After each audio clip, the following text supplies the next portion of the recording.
Sa unang pagkakataon, matapos makapanganak ay humarap na sa publiko si Asia songbird Regine Velasquez at kasama pa ang kanyang baby na si Nathaniel James o Baby Nate. Ito ay naganap sa presko ng Mr. and Mrs. A, ang kanilang Valentine concert ng asawang si Ogie Alcacid. Bukas nakatakdang binyagan sa simbahang Katoliko si Baby Nate. Bakit napag-design yung dalawang klaseng binyag? Kasi ako, si Ogie kasi he's a Christian. That matagal na siyang Christian. Dedication siya sa'yo? Oo, sa kanya dedication. Ako naman, I'm in between actually.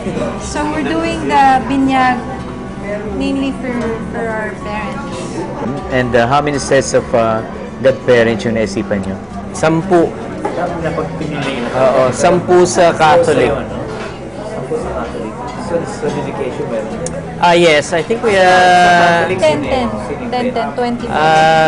hindi ko memoryado, but often Congressman Manny Pacquiao, Chris Aquino, Senator Bong Revilla, Ay de las Alas, Ben Chan,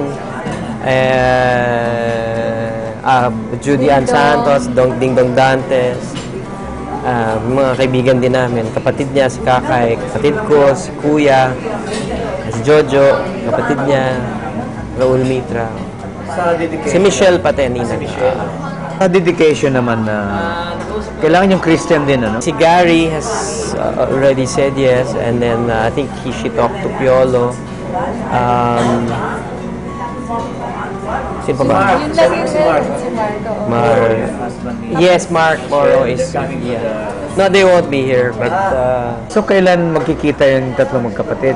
Dito ba o doon sa Sydney? In August, on Augie's birthday, we'll probably go out of town and we'll meet them there. Out of the country and we'll meet them there. Tungkol naman sa pagbabalik trabaho, Regine, wala bang mga restrictions sa cesarean ka, di ba? Wala namang restrictions sa doktor na magka-concert ka sa rehearsals? Bibirit ka syempre doon sa concert na restrictions? Wala naman kasi parang I'm back to normal na eh. Kasi after 1 week of giving birth, nag-yoga na ako kaagad. Pero yung light lang, parang stretching, and ang concentration sa breathing. So that helped me a lot.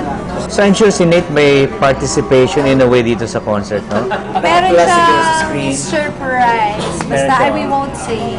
Kailan ka magka-comeback sa first initially sa Party Pilipinas? Hindi ko pa alam kung kailan, pero magpo-promote kami definitely. O yung ano naman, yung baby number 2, kailan nyo sisimulan? Wait lang First time ba kayo? Hindi naman masyado, pero wait lang feeling ko